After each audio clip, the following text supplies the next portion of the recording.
started. Hello everyone who wanted to come on this early Sunday morning.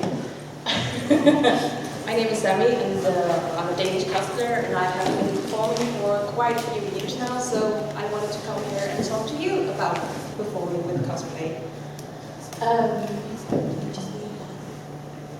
Is this me and my face? When I was younger, I attended a theatre school and I have been part of some musicals last year and the year before that, picture on the corner. And other than that, I've just been playing around and being silly on stage for about 5 years. I've been at the World Cosplay Summit in Japan and European Cosplay Summit. No, European Cosplay Gathering. Yes, that's what it's called. I just made up a new round. And just to show you a bit of what I've done, I'll show you a small video here. When my technician, lovely girl, yeah. Oh yeah, I love that.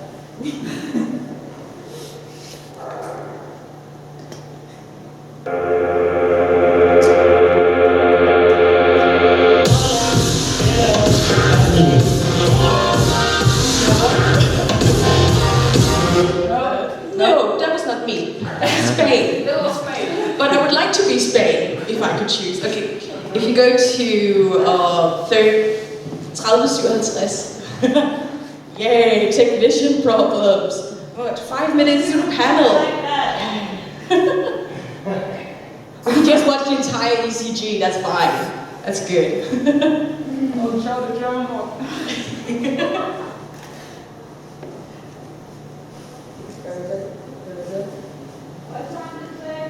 3057.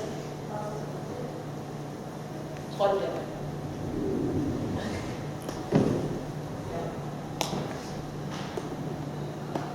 Yes, just from there. Yeah. Okay. Good. We'll try again. Lost, are we? What are you doing here? Just here to help. I don't want your help. I'll be fine. Oh, I don't think so. See, this is the infinite tunnels of Maleficent's castle. No way out. Accept my way. I want nothing from you. Not even the way to your prince. And it's not something for nothing, dearie. Time to make a deal. No more deals. I'll fight you if I have to.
That's a bit of what I've done earlier on. Next slide. Wait, music. Yes, different genres or motivations, as you can call them in cosplay, because there are many different ways of performing or how to choose to perform on stage, and many different motivations on while you're on stage. Some people go on stage because they really want to win something, like going to DTG or WCS. And some people go on stage because they just really want to put on a show and entertain people. And some people go on stage just to show off their costume and they don't really want to do a performance or anything. There are loads of different ways besides these as well, but these are like the main three that you see on the cosplay stages. Or I should say, if you have any questions during this, just raise your hands and shout at me, and I'll try and answer. And if I'm talking too quickly or there's something you don't get, I have a German translator as well. Yeah. Yes. Next. So first off, when you figure out you want to do something on stage, provided you're not a solo, of course, you need a partner to go on stage with. And this is really important that you choose a partner that you're compatible with, someone who wants to do the same things on stage as you, someone who wants to put in as much effort as you do. Because if you go with a partner who, say you're two people and one of you really want to go to the World Cosplay Summit and the other one's just kind of like, yeah, I guess I'll be cool. It's like, don't really care. You will have a lot of problems in your progress when you're working on things because one of you will be really interested and the other will just sit there and be like, fine, whatever. So you can run into a lot of problems with this. Or you could also be really lucky and have a great and amazing time when you find the right person to do a group with. Especially when you do big groups as well, it's important to have people who really want to do it. Because if you're too many people and you don't have the same mentality about what you want to do, it can be really difficult to get everyone together and get everything done by the end of it. Yeah.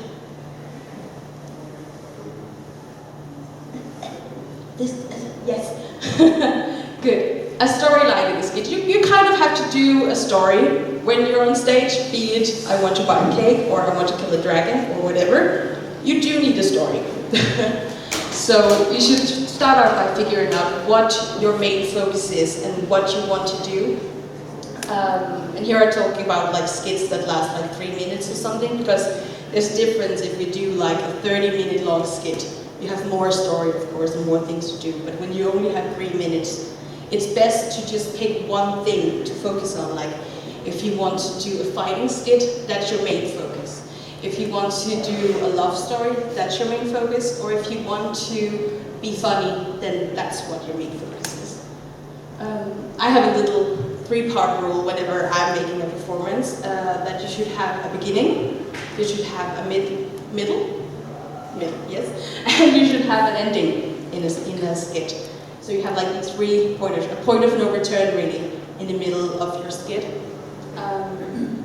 Because when you're on stage and you're with 2 people, if you're doing the same thing throughout the entire skit instead of having 3 stages, people will lose their concentration.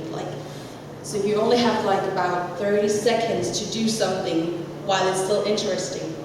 Because people will just like begin to look at the ceiling or the floor or whatever. If you're doing, let's say you're dancing for 3 minutes and you're not the best dancer in the world, people will begin to look at their feet, basically.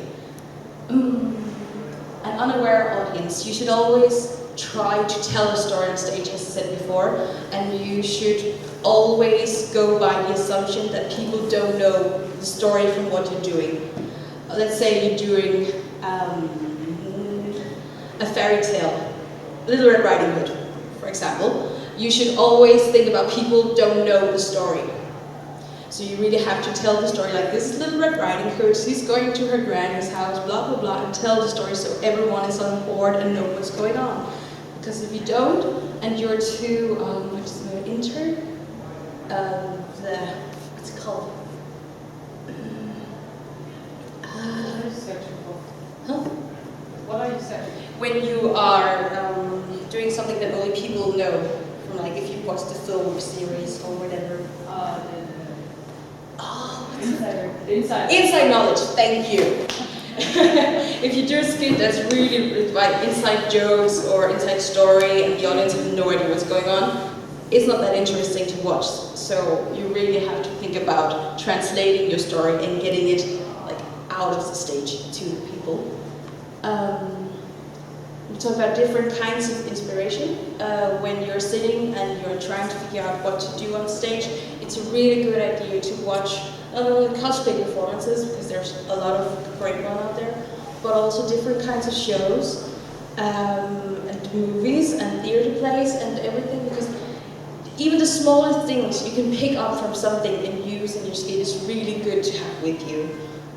We did a performance last year, a big group of mine, where we got inspired by watching the show where they had a mirror that they jumped through. We're like, okay, we want that. So we basically stole the idea and made a big mirror that we could jump through as well. So it's a good thing to just steal and look at other people. Not being original still, but take inspiration. And last thing about the storyline is, like, in the process when you're trying to figure out what to do, you should always think about if you're wearing a big dress that like takes up the entire stage, you are probably not going to be able to do a big fighting skit or breakdancing, whatever. Think about what you're wearing so you don't get into trouble on stage. Next. Good. Music. Music is a really, really important, I'm going to say it's really important by every slide, but music is a really important thing when you're performing, because this is what the audience will hear, of course. It's a great idea to have a lot of variation in your skit, not only in terms of what you use on stage, but also try and listen to what other people have used before, so you don't take, like Nightwish, for example, that's really, really used music. Like, you shouldn't go into that direction, you should try to find something new. We have sound effects. It's always a good idea, if you have a fighting skit, for example, it's a good idea to have the sounds of whatever you're hitting with guns or with swords. It really, really brings up the level of the performance. Of course, you don't have to practice a lot to hit the sounds, but it really, really makes a difference. Atmosphere sounds is a really interesting point as well.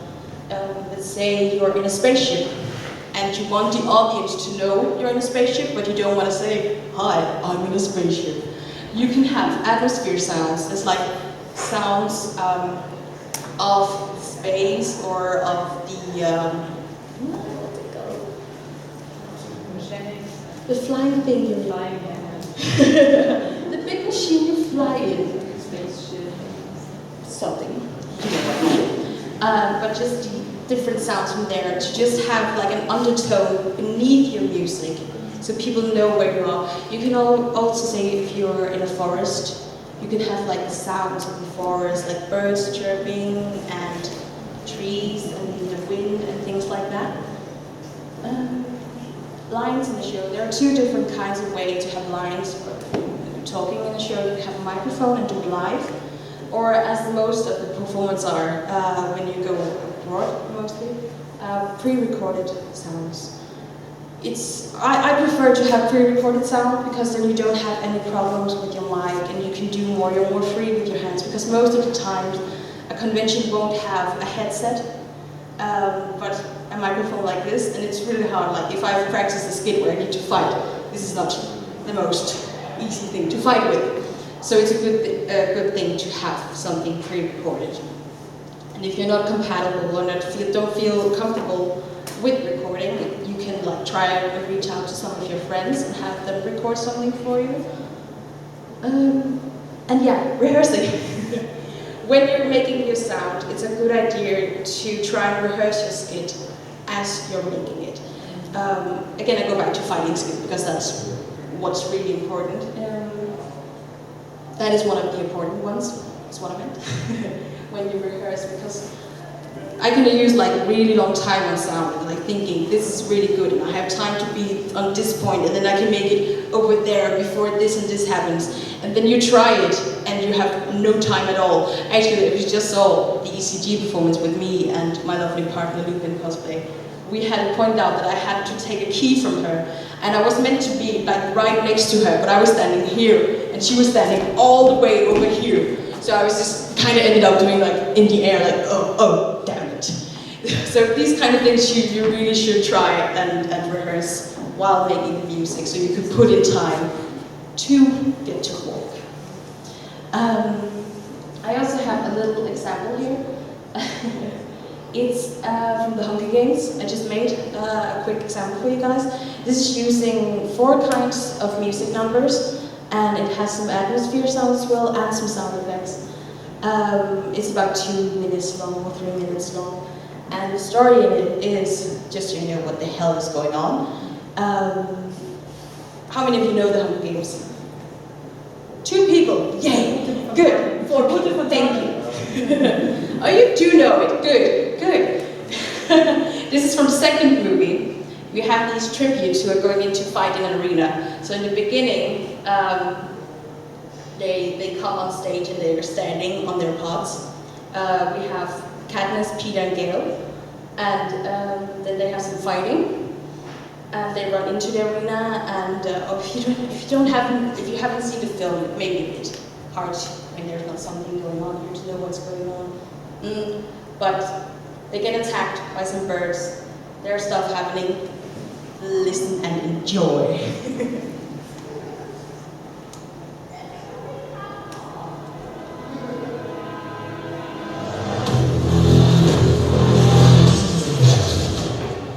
Let the 75th Hunger Games begin. May the odds be ever in your favor.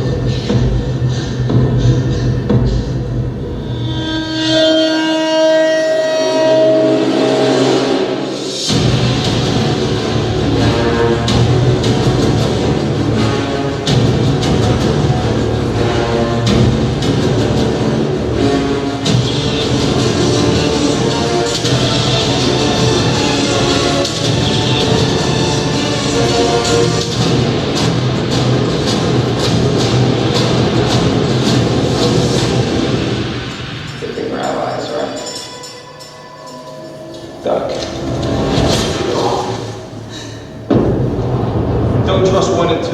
I'll take this side, you hold them off. Okay, I'll take the bow. I'm just kidding.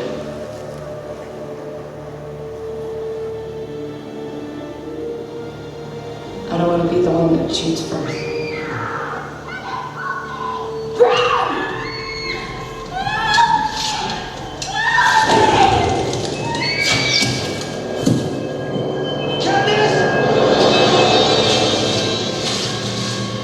You okay? No, it's not. It's not her.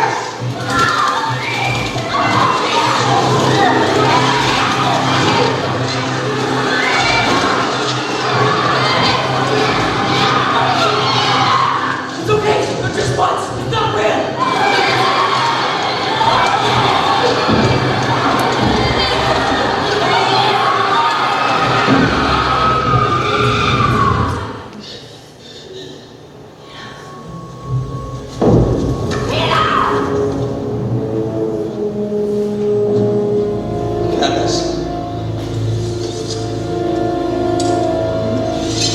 Remember who the real enemy is.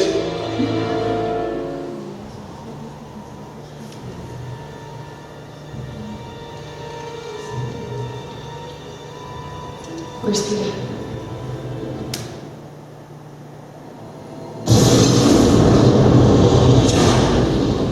Please get away!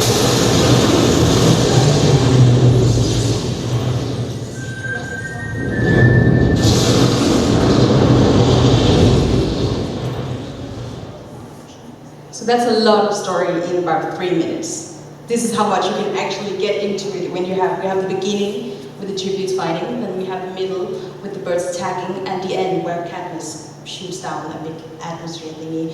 So when you sit down and really work with it, you can get a lot of story into it. We had a lot of different sound effects on this. And of course the lines, I should mention, I've taken from YouTube videos and just mixed together. We had a lot of sound effects from the birds and from explosions and fighting. And this all really, like, it gives it a great feeling on stage when you have, like, the story really gets across because you have so much going on. Next slide. Acting pointers. Yay! So of course, the first one, when you're different characters, you have different movements. This kind of speaks for itself, But let's say you are playing an evil queen. You wouldn't want to like be sloppy and walk around the stage. Doesn't feel like you should really like think about what character you are and have the posture of this character. Because like, as I'm saying, if you're an evil queen, you should feel the evilness run through you. You should own the room, because you're an evil queen, so why wouldn't you? Or you can be a princess where you're a bit more light and you're people feeling things and you're being a bit more cheerful. Or you can be an ogre where you're just like really down and dirty, just using the stage, you're like, ugh. So, as that can be different characters. I had a friend this year who was doing Galadriel from Lord of the Rings, who was an Elvish queen, and she was having difficulties trying to be the character on stage. She was mostly copying whatever the actor was doing in the film. So we sat down and worked through how she should work on stage, walk on stage. And I told her that she should try to imagine she was walking in water. So she could just kind of get that flowy feeling whenever she was walking. And that really helped her, I could see. I hope it did. Hope she liked it. But those kind of things, you have to sit down and look at the character and think where they're coming from and why they would move in a special way. Articulating on stage, you know, you really have to show that you're the one talking, especially when you're more people. When you have pre-recorded lines, you have to really like open your mouth and show, this is me who's talking now, I'm the one you should be looking at. And still, if you're just talking normally, you should still really try and pronounce your words right, and yeah, so people understand what's going on, basically. Focus on speaking on stage. That's something I should listen to. Don't space out when you're standing. Again, if you're more people, and you have your line, and you're on, and then you're off. You shouldn't just like go off, and then wait for your next line. Then I'm on, yeah, sure. I think I see my mother down there. Yeah, sure. Yeah, I have to be on again. You're still on stage, so you have to constantly think about what's going on around you. You have to have focus on the cosplayers who are with you on stage, so you don't get lost, because it's easy to get distracted by, oh, there's a light blinding me, or I can see someone I know, or just basically, I can see someone. Don't get distracted by the audience. Plan B. Things go wrong on stage all the time, and of course there are ways of like stopping it or preventing it from happening, but I have never had a performance where everything went as it should. I don't think it exists. Maybe it does, but I have never seen it. So when you rehearse your skit, it's a good idea to have a plan B. For example, if you have a backdrop, like something standing on stage with you, and you know that this is like kind of a wobbly background that it might fall down, you should have a plan B of how to catch it or how to act out if this happens. And I'm saying this because I had this happen once, which is not fun to have fall down. Or if you're doing a fighting skit where you have to be on point, if you don't get to hit the right mark, or if you drop your sword. I did a fighting skit some months ago where we were like tossing a sword, just throwing it, and my friend had to catch it. And we were really thinking about, okay, if you don't catch this sword, what the hell are we going to do? So we had a whole plan for, okay, if you don't catch the sword, then the story goes in another way, and we have to do like this. So basically, be prepared for anything happening on stage. And if you sit down and go like, by every step, okay, this will go wrong like this, then we'll do that. This could go wrong like this, then we'll do that. You're just much more safe on stage, and you feel more comfortable because you know what to do if anything goes wrong. Stage use. I'm not doing a very good job at it right now, but you should use your stage and the space you have, really. Especially when you're a solo competitor, it's a good idea to really get across stage and use all of it. And also think about what kind of stage you're on. If you have like, this is a wooden board stage, which is really good because I don't get stuck on it. But say you're on a stage that has like a carpet on it, you can get really like stuck and you can't move. And we recently had some guys who had to drop out of a competition because they had a robot in their skit, but it couldn't move on stage because of the carpet. So if it's possible for you, try and ask the convention you're at what kind of stage they have, so you're prepared for something like that, because that's, I feel so bad for them. That's really just a bad situation. And yeah, show must go on. It kind of go back to the plan B, where instead of stopping if something happens, you should really just fight on, because people don't want you to fail. They want to see you do good on stage, so you should just power on and fight on. And I've seen loads of people win things as well, even though everything went wrong in their skit, because they just kept going. Like people dropping their wigs, or things falling off their costumes, or backdrops falling. You should just keep on going. That's really important. And also as a judge, it gives like a great amount of points when you just keep on fighting, because you're sitting there, you go. That's good. Next. Yeah, and we'll end here by have some different performances. The first one is, you can just find the video usually. The first one is the Galadriel skit I was just talking about, because he was really good at articulating on stage. And really good at getting across whatever she was saying and showing people that she was the one talking. Can you find it? Yes, exactly. And it's Barbara as Galadriel.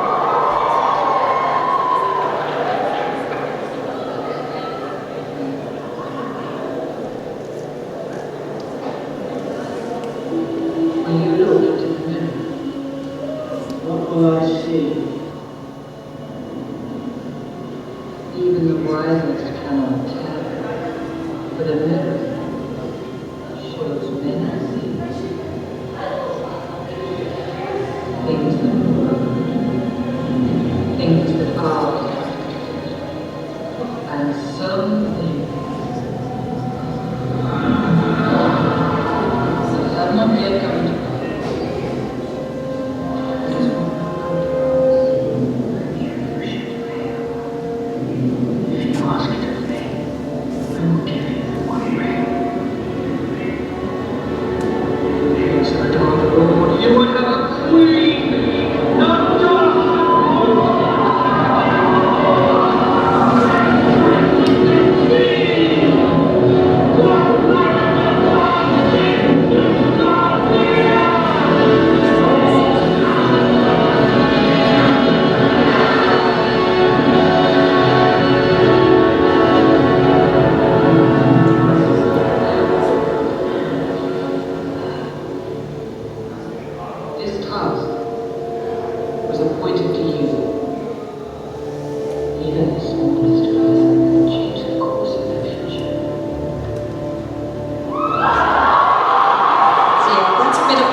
Talking about inspiration, she took inspiration from the film and really just took the scene from the film and translated it onto stage and got it working with the different kinds of lines that you had in there from the film cut together.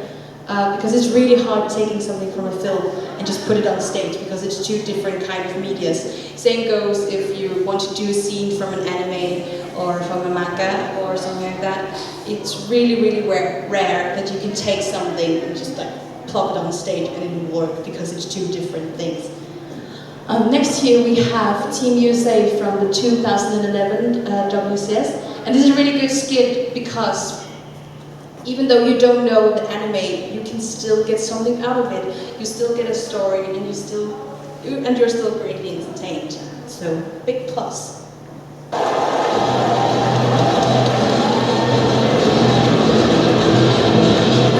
Entry number 14 from the United States of America.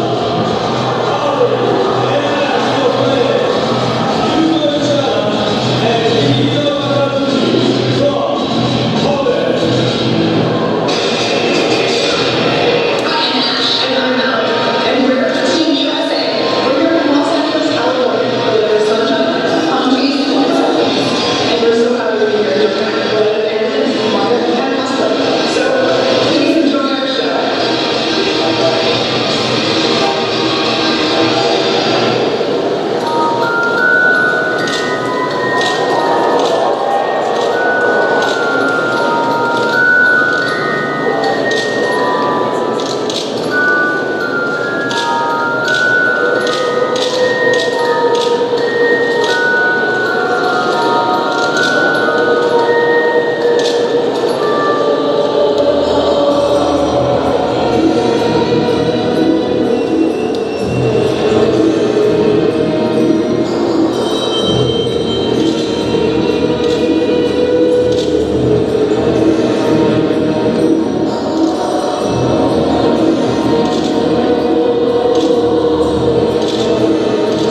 great hinges as to what goes on in the show as well. And lastly, we have a skit from Programm, where some things goes wrong, but they still power through, and they actually won and went to the WCS. So again, just find on whenever something goes wrong. Apollo, God of Sun, please help me, save my brother. I'll do anything. You're gonna risk your own life? Huh? It's simple. Are you willing to risk everything in a game to prove yourself worthy of the god's help? A game? What game? Immortality can be immensely boring, you see. I need entertainment. So, My sword is yours. oh, never. You hold on to it. You'll need it. Now, show me what you got.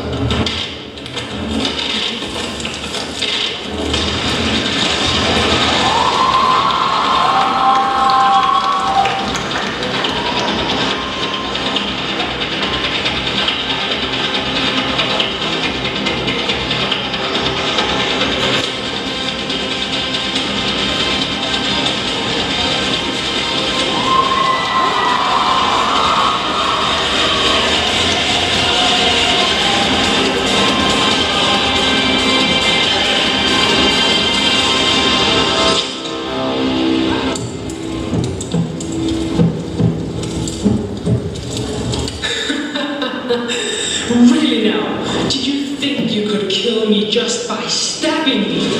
I am the god of the sun!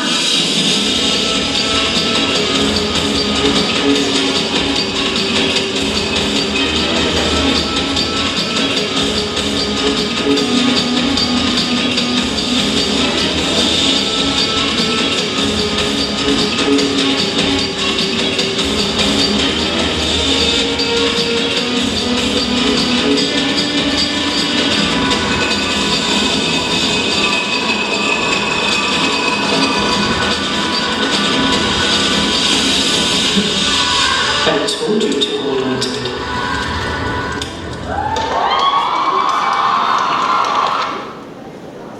So, that was actually what I had for you today. Is there any questions about anything? No? If you don't want to say something here and you want to come up to me afterwards, you can do that as well. But yeah, thank you.